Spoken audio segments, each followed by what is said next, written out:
the brains. The time has come. Frank has gone. Should have happened a long time ago.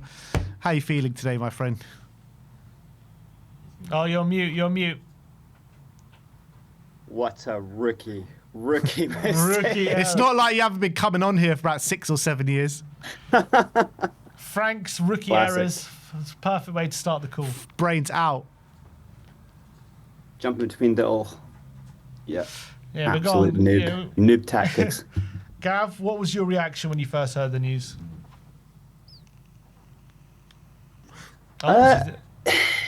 It's. Can you hear? Yeah, you were just frozen for a bit. You're fine now. Yeah, I mean, it had to happen. It definitely had to happen because there's a lot to say for a football team is kind of like an organism. You know, it's like you can't really look at obviously at amateur level you could have like one top player and they can kind of pull a team by the scruff of the neck. But most times, and in pro football, you probably need like the elitist of elite to be able to like do that.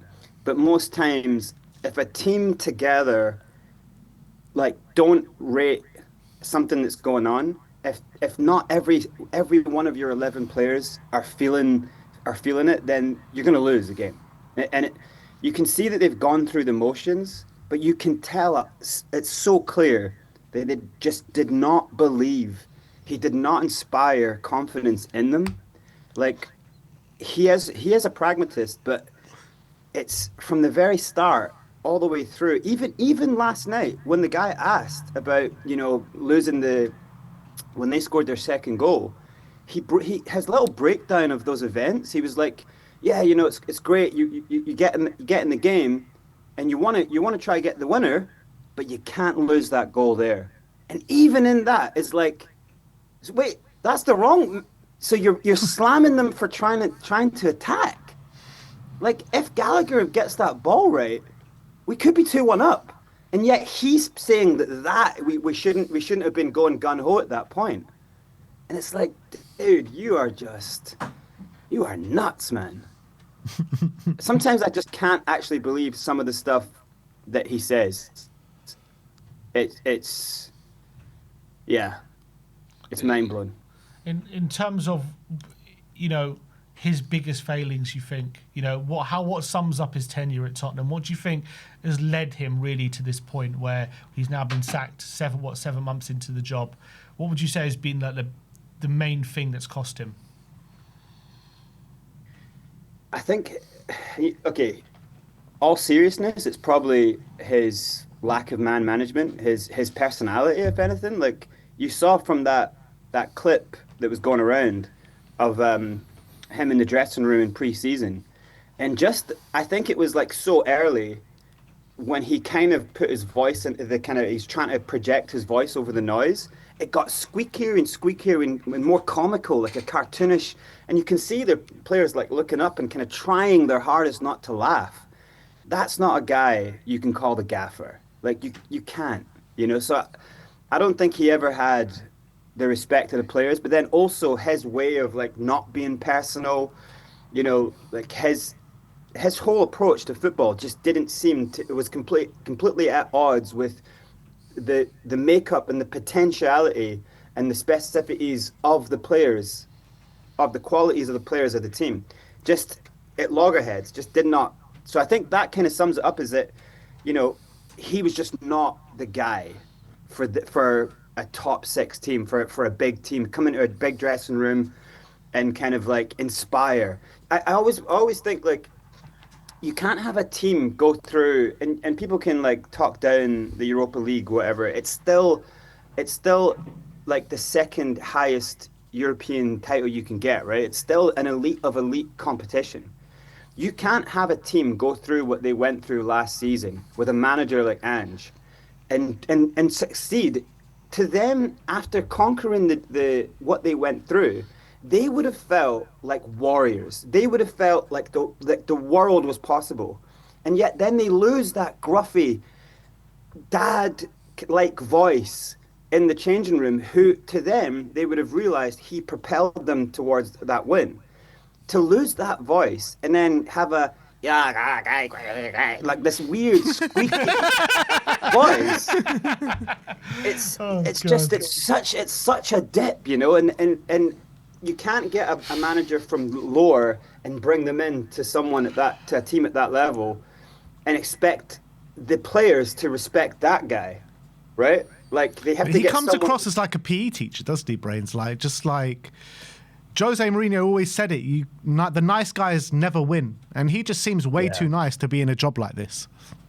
Yeah, he's kind of like too nice for the players to get command respect from them. He's too nice for them, but he's also too nice to kind of just tell Lange like we need players. Like there's no way that you can tell me that you're not bringing players in. You cannot tell me that. And then he's too nice for the press to just. Sometimes these press, I get why they've started to feel sorry for him because some of the stuff some of the stuff that like Jack Pickbrook will always ask him like brutal things in his last pre-presser or post-presser. He said, "Can you understand that the only thing the club can do now is fire you?" And Yeah. it was such a heartbreaking way that he asked the question. He was like, "Frank, you keep saying you're confident that you'll stay in. Do you understand that this club cannot be in this battle? And the only thing they can change now that they screwed you over in the window is removing you. And they're going to do it too late. So they're going to remove you and they're still most likely going to go down. But they're having to remove you only to show the fans that they're trying to do something. When every single one of us know removing him now was way too late. Because now we have all these injuries, we have a decimated squad, confidence at an all-time low. Then your manager's gone. Who the hell's coming in? It's even more. It's rocking the foundations even more. And of course, you have to do it just because the 50-50 Hail Mary that you might get someone in who kind of goes, just play the way you want to play. Like, do it, you know, just like, you're great, do it. Like, let's go. And someone coming in with that energy, that could get you 3 wins. That could just get you 3 wins. But it's tough now. I don't think an interim. I don't think a Heitinger. I don't think that does it. I still think that keeps you in trouble. I think you need a personality. You know, Like who? Who can come in now? Who is that personality? you don't ask me, Ben. You know what I'm going to say. Who is the one that actually would take the job? Oh, that's different. Because I don't think big guys would take a job. No, I do think you need like. Yeah, it's hard not to say Harry, but you know that he's got that personality, though. You know that he would inspire. Like I was saying about an organism, if 6 or 7 players in a team feel good, and then they talk to each other, they like you were saying earlier, they share memes, they know what's going on, they know the shit that's going on before the crowd does. You know, they go in knowing this manager that has no game plan again. That we are going in worrying only about our opponents for a whole 45 minutes. If you have a guy who comes in and just kind of goes, like, De Zerbi, it's complicated, right? Like, I think Ben's right. Long term, I think we probably just go through this rigmarole again. For right now, though, for the attitude, for the aggression, for the mind state of how he plays his football, that might be something. But then you can't bring him in and say, just get us safe. You know, you'd have to give him a 2-year, 3-year contract, you know. Yeah, exactly. That's the kind of, we're stuck there at the moment, aren't we? I was just looking. Apparently, Harry has been talking on Sky Sports. He says, "Would I fancy it? Of course I would. I'd do it without a shadow of a doubt. But I'm a realist. I don't live in cuckoo land. I'm very doubtful I'd get the job." But he says, "Could I do the job? Yes, I could do the job. What they need now is someone to come in and go back to basics. Hard work when you lose the ball. Don't be embarrassed when you lose the ball to run hard to get it back. Work together, a bit of confidence, make them believe in themselves. If someone can do that, they will get the results they need. They've got my number. If anyone wants to ring me, they know where I am. I wouldn't be holding my breath sitting by the phone waiting for it to ring." Bring him back. Bring Harry Redknapp back till the end of the season, man. I'm all for that.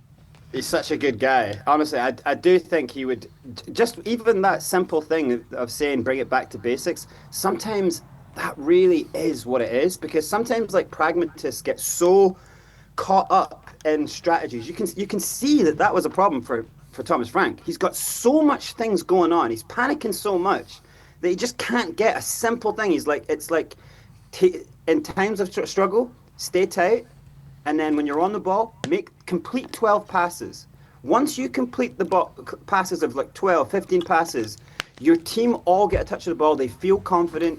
You just have to like get that in their heads. When you're struggling and you're making mistakes, keep trying to complete passes. Eventually momentum goes, and then you start doing one-touch stuff, and then you get faster and faster. You can't shout at a team, quick, like once they're having a bad moment, it's just going to get worse.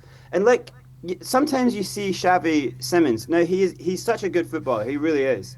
And sometimes like a really nice ball gets played ahead of him, and you think, on you go. And he just stops. And when he stops, the camera goes close to him, and he does that. Now that right there is what every footballer goes through when they know their team is struggling. The lack of confidence in that moment, it sucks all the air out of you. You stop running for ball. So this whole like, oh, look at them, they're not moving off the ball. Of course they're not. Because they are so swamped with the stress and the panic and the lack of knowledge and them knowing how bad the situation is. They know that, every single step that they run is like running in quicksand, because of the stress just makes everything heavier. They're also worried about injuries. They're all overloaded. That's another ACL. That means that all your players are overloaded. That's the only way ACLs keep happening. So every single one of them are scared. It's like, we don't know what to do. We've not been told what to do. Like, one of you can't just go, oh, give me the ball, I'll do something special. Everyone's got to do it together.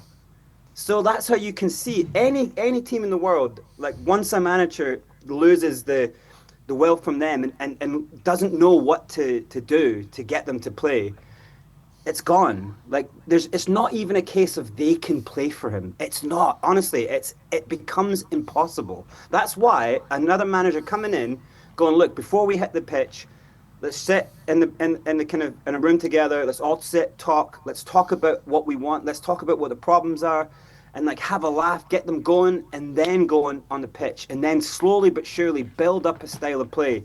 Get them. Don't just do rondos where it's fun and it's get them in game state and pass out of difficult situations. When Carrick went into Man United, I know 100% that what he did was he went into game situations and he did the four-shaped passing square root exit strategy. And he just got that simply into them. That's all you have to train with a team sometimes. Do that for like 12 days. They will feel, anytime a team starts to press them, they'll feel confident to boom, boom, boom, get out. And you look at Man United, boom, boom, boom, they get out, bang, counter-attack, and they're in. And it's like simple. Before that, they looked so bad. That Man United team looked like they could not pass a ball. They looked like some of them were the worst players. And then you looked at the names. If you look at all their, I've got a few friends who are like Man United fans. Everything they were saying about Man United was the exact same thing we've been saying. Like, this is dead. This is dead football, drudgy, slow, crappy football. They can't pass a ball 5 yards. Carrick comes in, back to basics, simple, fundamental passing routines, but in game situation, not realistic. Then boom, then you're on your way. So that's what I wish we would get. No, sorry, you you just just keep crackling up a little bit. You keep freezing. I think it's all right now. Yeah, sorry. Brains, how much grace?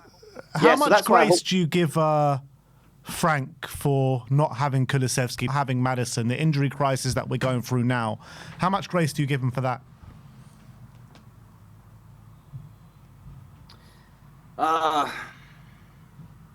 I mean, he did have a lot of good players, though. He had like, I would argue for most of the season he had a better team, other than the final stage. Let's just take attack out, because attack is the final part of a chain, and you need to build up to attack, right? So you can't really talk to me about attack until it's flowing through the pitch, through transgression through the pitch. So, and I think he had a better team most of the time than Ange did. And I just don't think there's any way you can convince me, unless you're just trolling, there's no way you can convince me that the players he's had for the majority of this season cannot play fast, quick, attacking, swift, moving, progressive football. It's just that he didn't want to play that, because when you do that, you are vulnerable for counterattacks. That's simple as what it is. So it's a 50-50, and a pragmatic manager is always going to go, look, this season we're going to just make game plans for our opponents and just win enough games, and we'll see how we go. Then we can build on attack and football. He was always saying stuff like, it's first we've got to get this and then get that. It's like, mate, you don't have that time. Like, you can't come up with strategies for next year. How's that helped you? Who are you coming up with a strategy for now?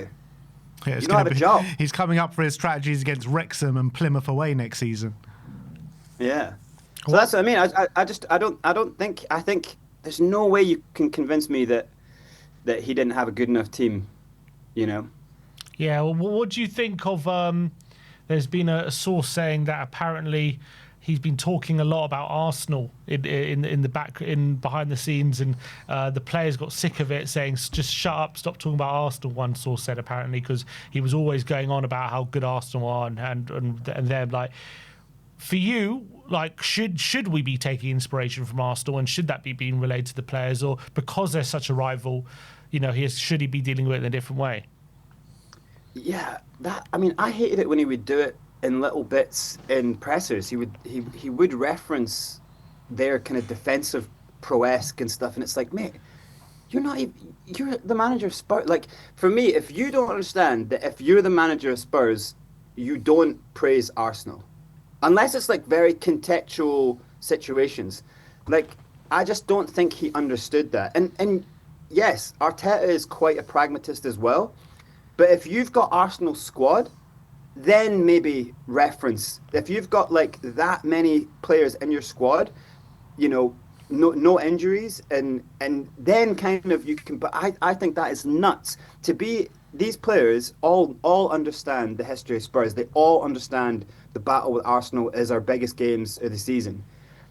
If you are constantly talking about your biggest enemies, look at them. Look where they are. How do we get there? That is insane, man. If he was doing that, that is the most shocking thing that I've ever heard. It's kind of disgusting, man. And it's no wonder that he's lost him, you know. But it just... If anything, I'm surprised they played for him and ran as hard as he did for as long as he did. Yeah, but it just shows you how out of touch he was and how he just didn't get what it meant to be a Tottenham manager. Dude, if you pick up a cup and it's like, I'm sorry, man, but how nobody told him he was holding that cup might even suggest that a few people are like, we're you know, I could just tell him he's got inside an job. Cup in. Inside job. Yeah. That picture of the analyst looking at the cup like why, like it's unbelievable, one of the best pictures. But that's going to be his everlasting image, isn't it? Brains, Yeah. of his tenure, Thomas Franken. Yeah. Arsenal Cup in one hand, tactics board in the other.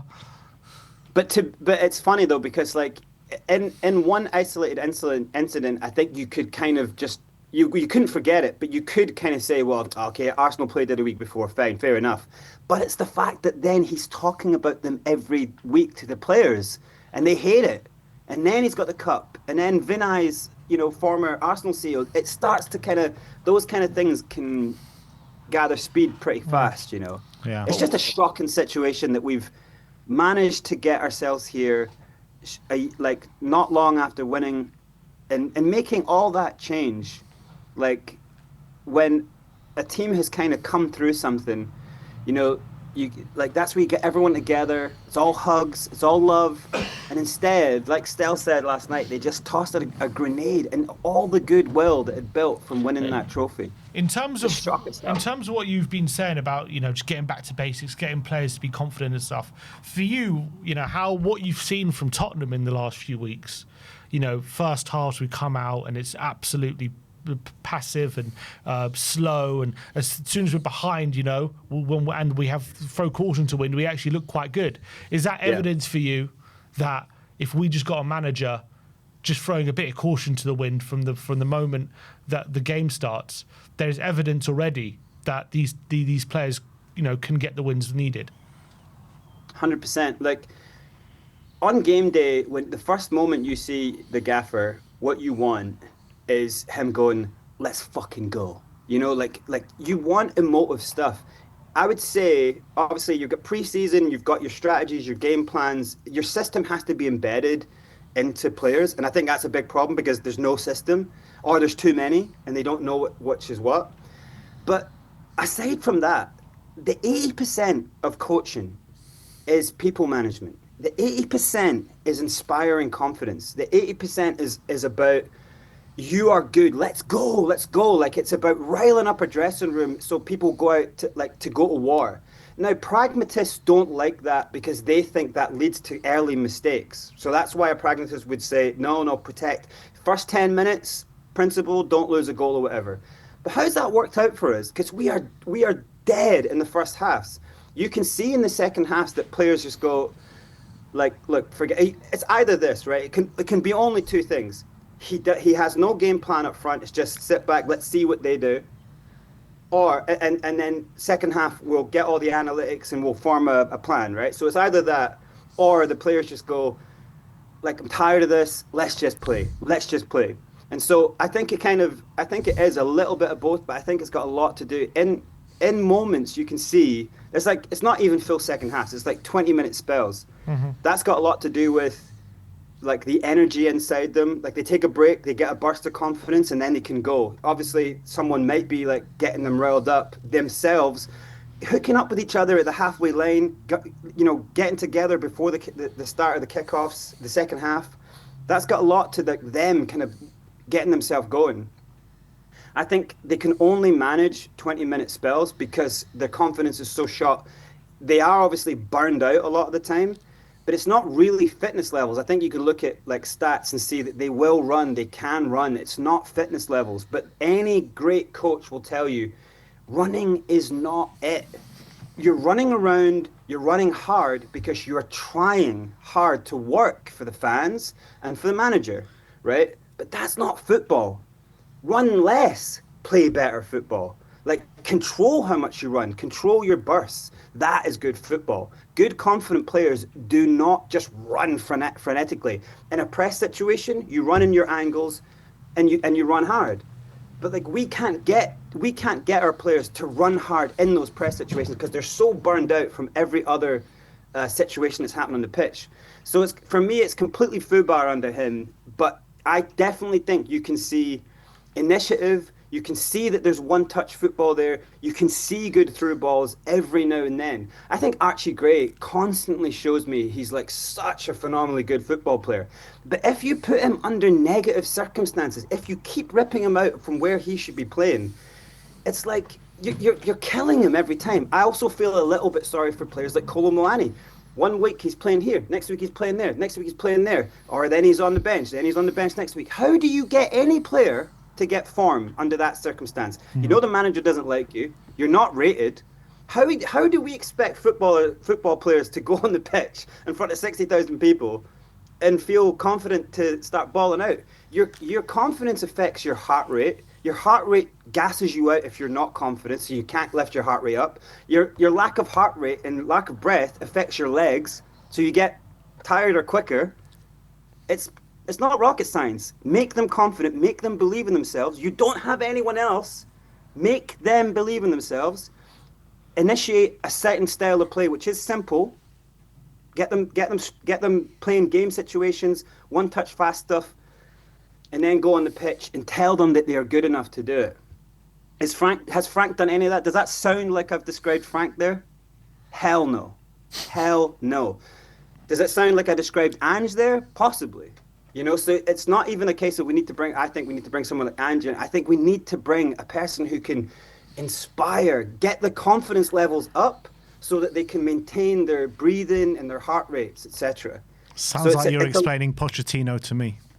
I tell you what, I think this situation here is troublesome for bringing Poch back in now, because I don't think an interim does it unless it's like an interim who is a hell of a personality, so like a Harry, you know, but it can't be just like a kind of Ryan Mason or you know, like someone who's not got a bit of chops, who isn't going to inspire belief in players.